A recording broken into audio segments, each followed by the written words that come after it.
नमस्कार, नो एस्ट्रोफैक्ट्स में आपका सबका स्वागत है।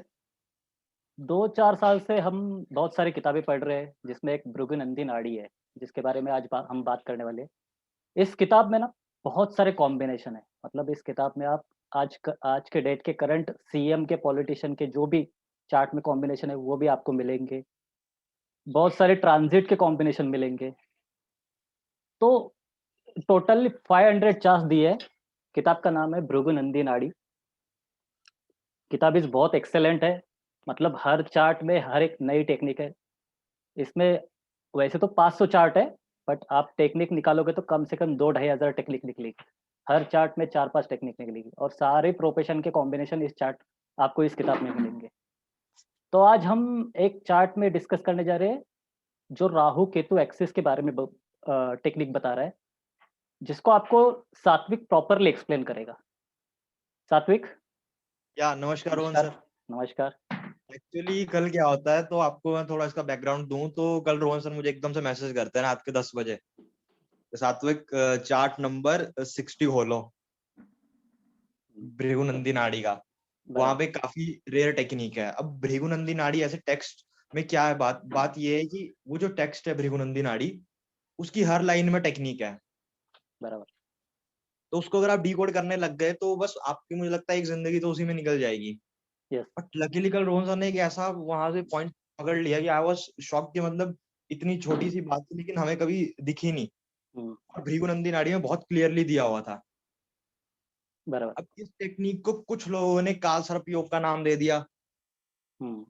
कुछ बराबर। लोगों ने इसको अर्ध काल सर्प योग बोल दिया। बराबर। बराबर। बट थिंग इज, वो सब लोग एक साइड है, बट आरजी राव जी ने काम ऑलरेडी कर रखा था यस। और नाड़ी टेक्स्ट में ये टेक्निक ऑलरेडी थी। बट थिंग बराबर। इज, हम कभी पढ़ते नहीं, कभी इंक्वायर नहीं करते चीजों को, इसलिए हमारी नजरों से वो चीज मिस हो गई। बराबर। बट आज आप टेक्निक खुद देखिए कि कैसे टेक्निक डीकोड होती है, और आप अपने सामने देख सकते हो कि किस तरह, मतलब यहाँ से इतनी छोटी सी ये पॉइंट है लेकिन इसकी कितनी सुंदर टेक्निक बन जाएगी। तो आपको क्या करना है, भृगुनंदी नाड़ी जिन लोगों के पास है, हार्ड कॉपी खरीदे, दैट्स द बेस्ट। ओके। बराबर। कुछ लोग पीडीएफ खरीदते हैं, उसमें मैं कुछ नहीं बोल सकता क्योंकि मैं भी खुद वो काम करता हूँ। So that's not an issue. But chart number 60 आपको खोलना है। I think Rohan sir chart number 60 है। यस। अब चार्ट नंबर 60 में मैं सीधा सीधा जो है ना मुद्दे की बात पे आऊंगा, क्योंकि प्रिडिक्शंस काफी है इसके अंदर। जैसे कि इसके अंदर ट्रांजिट्स के सीक्रेट्स दिए हुए हैं, क्योंकि भृगु जो एस्ट्रोलॉजी है, भृगु एस्ट्रोलॉजी ट्रांजिट्स के ऊपर टाइमिंग करती है इवेंट्स का, बराबर। खासकर जुपिटर के ट्रांजिट्स। क्योंकि जुपिटर एक साल एक राशि में रहेगा तो वहीं से पूरी प्रिडिक्शन हो जाती है लाइफ टाइम की। That's yes. व्हाई मैं लोगों को बोलता हूँ कि ट्रांजिट सीखो। कोई दशा सीखने की जरूरत नहीं, कुछ सीखने की जरूरत नहीं है। बट थिंग इज, नाड़ी स्टाइल में आपको ट्रांजिट्स लगाने पड़ेंगे। नाड़ी बराबर। स्टाइल कैसा होता है वो आपको तभी समझ आएगी अगर आप भृगु नाड़ी पढ़ोगे, या और कुछ अच्छी बुक्स पढ़ोगे भृगु के ऊपर, जो कि बहुत कम है, बट जो है वो काफी है क्लियरिटी के लिए। सही में। तो इसमें ट्रांजिट के सीक्रेट्स तो हैं, बट हम सीधा पॉइंट की बात पे आएंगे। इस चार्ट में एक चीज है, जो राहु केतु एक्सिस है, यस। वो यहाँ पे डीएच से मेंशन्ड है। DH, dragon's head and dragon's tail. Rahu dragon's head and dragon tail is Ketu. बराबर। इस एक्सिस के बाहर एक प्लेनेट चले गया है, जुपिटर। यस। बाकी सारे प्लैनेट्स इसके अंदर हैं। हुँ। सिर्फ जुपिटर बाहर है, सारे प्लैनेट्स अंदर हैं। बराबर। और थिंग्स, इसको काफी कुछ लोग काल सर्प बोलेंगे, कुछ अर्ध काल सर्प योग बोलेंगे। बट आप खुद देखिए कि भृगु ऋषि ने क्या लिखा हुआ है। अब मे भी ये चार्ट नंदी नाड़ी से होंगे, भृगु नंदी नाड़ी में आधे चार्ट भृगु नाड़ी से, आधे नंदी नाड़ी से हैं। बराबर। Okay, that's not our concern, वो हमें उससे हमें कोई लेना देना नहीं है। बट आप खुद देखिए कि लिखा क्या हुआ है। सर वो लाइन आपने आई थिंक अंडरलाइन भी कर दिया है। यस। अब मैं उस लाइन को पढ़ूंगा as it is. The lonely position of Jupiter on one side of Rahu Ketu axis with all other planets on its other side has made the native wanderer about and have impediments education. हुँ। सही में। Okay. सो ऋषि बोल रहे हैं कि राहु केतु के सारे planets एक side चले गए, सिर्फ जुपिटर बाहर आया हुआ है। सही में। दैट्स व्हाई इस आदमी की एजुकेशन जो है खराब हो रही है, जुपिटर कारकत्व है एजुकेशन का। इसलिए जिसकी एजुकेशन ब्रेक हो रही है। बराबर। अब एजुकेशन के लिए दो कारकास हैं, जुपिटर एक मरकुरी। हुँ। मैं मरकुरी लेता हूँ, काफी लोग जुपिटर लेते हैं, दोनों काम करता है। जिस तरह फादर के लिए 9th हाउस होता है, 10th हाउस भी होता है। बराबर। अब होता क्या है, अगर आप 10th हाउस को फादर लो, उसके पीछे बहुत जबरदस्त लॉजिकल एक्सप्लेनेशंस हैं, और जो काफी अच्छे प्रेडिक्टर हुए, फॉर एग्जांपल एसके मेहता जो 10th हाउस लेते थे, बराबर। लेकिन मैं 9th लेता हूँ, क्योंकि मेरा ये ओपिनियन है, एक बार आप जिस चीज को फॉलो करना शुरू कर दो, फिर उसी को करना चाहिए। सही में। फिर आप अगर वापस चेंज करोगे तो आपके लिए वो प्रॉब्लम हो जाएगी। बराबर। तो जो जुपिटर एज एजुकेशन कार कर लेते हैं उनके लिए ठीक है, बट कुछ लोग मरकुरी भी लेते हैं। हम्म। बट यहाँ पे ऋषि ने क्लियरली लिखा हुआ है कि सिर्फ जुपिटर एक लोनली प्लेनेट है जो बाहर है राहु केतु एक्सिस के, तो इसलिए आदमी बस अपनी जिंदगी में भटकता रहेगा, क्योंकि education. Jupiter purpose of life, hmm. Jupiter का पर्पस ऑफ लाइफ है। जुपिटर को पता है मुझे ये करना है, मेरा धर्मा ये है। बराबर। ओके, सेगिटेरियस, क्योंकि वो सेगिटेरियस का ओनर है। यस। अब जिसका जुपिटर खराब हो गया, जिसका सेगिटेरियस खराब है, उसको अपना धर्मा ही नहीं पता कि मुझे क्या करना है, बराबर। इसलिए वंडरर बन गया, और इसकी एजुकेशन भी खराब हो गई। बराबर। ओके, इसकी एजुकेशन भी खराब हो गई, एंड ही अब will go to foreign country. अभी इसी टेक्निक को आप हर प्लेनेट से भी लगा सकते हो ना। अब आप ये सर यही टेक्निक, या रोहन सर प्लीज आगे आप इसको एक्सपेंड करिए। अभी इसी मतलब आप ये टेक्निक को बाकी के चार्ट में भी अप्लाई कर सकते हो। जैसे हमने देखा है कि अगर मून बाहर होता है तो moon is a 4th house, तो प्रॉपर्टी मदर के केस में उसको बहुत सारी दिक्कतें आती है, चीटिंग के केसेस होते हैं, बहुत कुछ होता है। तो या आप मून मून आ गया, so peace of mind, mental issues, mother, life of mother. देखो, इसको लगाने की तीन स्टाइल होंगे। आप पहली आपको टेक्निक तो मिल ही गई होगी कि राहु केतु, अगर आपको ऐसा चार्ट दिख गया जिसमें राहु केतु के एक्सिस के एक साइड पूरे प्लेनेट हो गए और सिर्फ एक प्लेनेट उसके बाहर है, बराबर। तो भृगुनाड़ी के अकॉर्डिंग क्लियर वो बोल रहा है कि नहीं, जो एक प्लेनेट बाहर गया उसकी सिग्निफिकेशन गई। अब उसकी बराबर। कौन सी सिग्निफिकेशन है, हर प्लेनेट की दो सिग्निफिकेशन होती है, एक लिविंग एक नॉन लिविंग। यस। इधर दोनों का इन्फ्लुएंस होगा। बराबर। जुपिटर में इसकी एजुकेशन भी जाएगी, इसको बच्चों से रिलेटेड प्रॉब्लम भी आएगी, और मोर ओवर जुपिटर इज जीवकार का, यस। यानी आपको खुद को सिग्निफाई करता है, something to do with your health, your purpose of life, बराबर। वो सब इन्वॉल्व होगा। मेरा एक चार्ट है, राहु केतु एक्सिस के एक साइड पूरे प्लैनेट है, सिर्फ जुपिटर राहु केतु एक्सिस के बाहर है। सही में। आदमी की अपने बच्चों के साथ कभी नहीं बनी जिंदगी में। तो बच्चों का कारक। लाइक, या बच्चों का कारक जो कि नाड़ी में तो क्लियरली लिखा हुआ है, जुपिटर इज कारक ऑफ चिल्ड्रन, दैट्स व्हाई मैं मरकुरी को एजुकेशन का कारक लेता हूँ। बट या समवेयर दे टेक जुपिटर, तो उसमें कोई कॉन्फ्लिक्ट नहीं होना चाहिए, आपको जो अच्छा लगा वो यूज कर सकते हो। बराबर। लाइक कुछ लोग 10th हाउस फादर लेते हैं, तो उनको अच्छा लग रहा है वो ले रहे हैं। सही में। तो सिमिलरली मून मदर के लिए हो जाएगा, पीस ऑफ माइंड के लिए हो जाएगा, फूड फूड के लिए हो जाएगा, जिन्हें कभी जिंदगी में अच्छा खाना नहीं मिलता, या फूड पॉइजनिंग हो जाती है, बराबर। या बॉडी में हार्मोनल इम्बैलेंस के कारण कोई बीमारी लग जाती है। बराबर।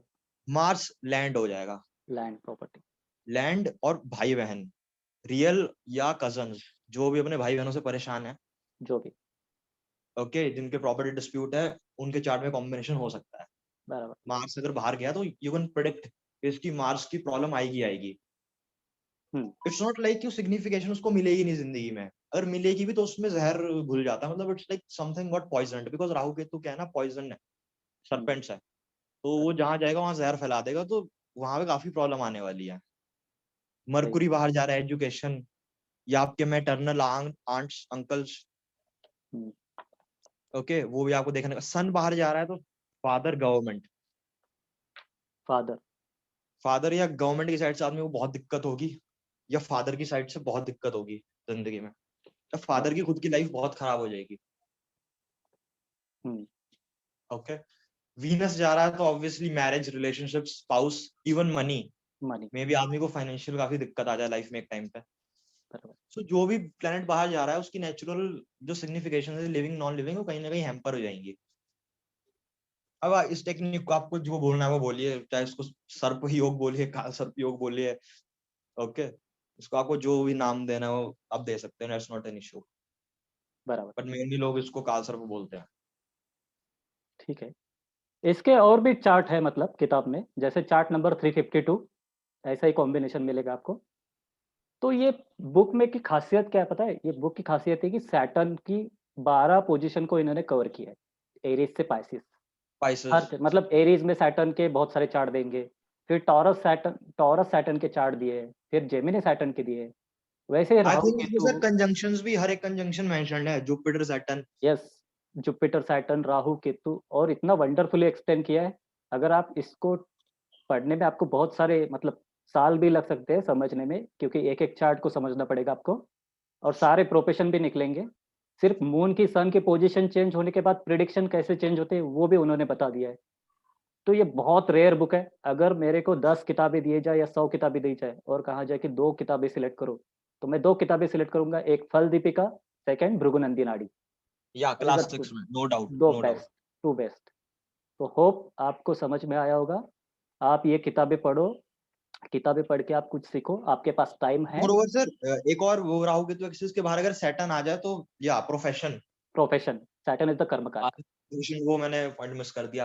यस, और मुझे एक और चीज बोलनी है कि जो सर्प योग होता है ना, उसकी काफी अलग अलग डेफिनेशन है। बराबर। लाइक प्रश्ना में अलग है, पंडित नीलकंठ शास्त्री जी बनारस वाले, उनके पास एक अलग चीज है। और हाँ, ये सब बहुत अच्छे से काम करता है। बी पिचेस में सर्प योग अलग दिया हुआ है, fifth house Rahu aspected by Mars, the person will have serpent's curse. बराबर। तो इनकी अलग अलग डेफिनेशन है और अलग अलग मैनिफेस्टेशन है।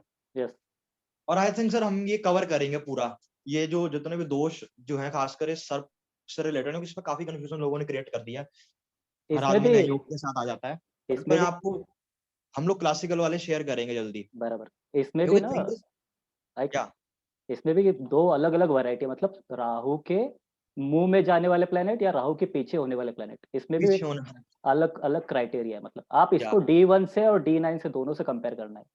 तो D1 या में जो पोज़ीशन हो D9 में ना हो, तो आपको तब भी कन्फर्मेशन मिल जाएगा कि या D1 में है। देखना पड़ेगा, क्योंकि सेम रिजल्ट्स तो मिलते नहीं जिंदगी में। बट थिंग बराबर, इज, जो चार्ट के दोष होते हैं ना, उस पर कोई फोकस नहीं करता, क्योंकि एक अच्छा चार्ट अच्छे योग नहीं बनाते हैं। एक अच्छा चार्ट वो होता है जिसके अंदर दोष कम होते हैं, बिकॉज गुड कर्मा करना, अच्छा कर्मा करना, इट्स नॉट इजी। बराबर। बैड कर्मा तो चलते फिरते कभी भी हो रहा होता है। यस, तो एक चार्ट में बुरे योग जितने कम होंगे, वो उसका सक्सेस डिसाइड करने वाला फैक्टर होता है। बराबर। अच्छा योग तो एक भी काफी है, उसकी एक दशा भी लग गई तो आदमी ऊपर उठ जाता है। यस, सो और दोष जब आप पढ़ रहे हो तो आपको दोष भंग कब हो रहा है वो कंडीशन पढ़नी पड़ेगी, जो आधे लोग नहीं पढ़ते। बराबर। योग कब बनता है और उस योग भंग की कंडीशन होती है, वो भी आधे लोग नहीं पढ़ते। फॉर एग्ज़ाम्पल नीच भंग, नीच बराक ओबामा के चार्ट में है बरैक ओबामा के केस में है। और वो और जुपिटर की नीच दशा भंग में के अंदर एक प्रेसिडेंट। सैटर्न प्लैनेट है जो काफी बड़ी इंपॉर्टेंस रखता है। मेहता जी का ये रूल है कि सैटर्न एक प्लैनेट है जो नीच भंग करने की पोटेंशियल रखता है, बराबर। या एक्सॉल्टेड को डेबिलिटेटेड, डेबिलिटेटेड को एक्सॉल्टेड बनाने का पोटेंशियल सिर्फ सैटर्न रखता है। आई थिंक वो भी टेक्निक दी है इस किताब में। ओके, हाँ मुझे भी ये लगता है कि मेहता जी ने काफी चीज अपनी नाड़ी से डिकोड करी थी। लाइक उनका ट्राइनल कॉन्सेप्ट हो गया प्लैनेट्स की एक्सॉल्टेशन डेबिलिटेशन का, हुँ, सैटर्न किस तरह डिग्निटी चेंज कर देता है। बराबर, सो ये बहुत जरूरी है पढ़ना। आज जो पढ़ने से पहले आप वो पढ़िए कि भंग कब होता है। तो बराबर। उसमें काफी डिटेल्ड वीडियो बनानी पड़ेगी, बट या ये वीडियो काफी इंपॉर्टेंट थी क्योंकि इसमें काफी डाउट्स क्लियर करने थे। ओके, और आपने खुद देख लिया होगा टेक्निक का सोर्स क्या होता है। अल्टीमेटली किसी भी टेक्निक का सोर्स होता है बुक। यस, कलयुग के अंदर कोई आदमी टेक्निक नहीं बना सकता, बी वेरी क्लियर। यस, आपकी ऑब्जर्वेशन खुद की हो सकती है। लाइक रोहन सर ने ऑब्जर्व करा, मुझे मैसेज करा, हाँ, लेकिन टेक्निक तो अल्टीमेटली या तो भृगु, सबसे पहले तो भृगु जी को क्रेडिट जाएगा या आरजी राव जी को जाएगा। जो भी है, दैट्स इट। That's it. ठीक है, तो आई थिंक दर्शकों को ये वीडियो पसंद आया होगा और वो उसको आगे बढ़ाएँगे, ऑब्ज़र्वेशन करेंगे, होप। ठीक है? अगर वीडियो लाइक हुआ हो तो please like, share and subscribe. Thank you. Thank you Satvik. Okay, thank you Rohan sir.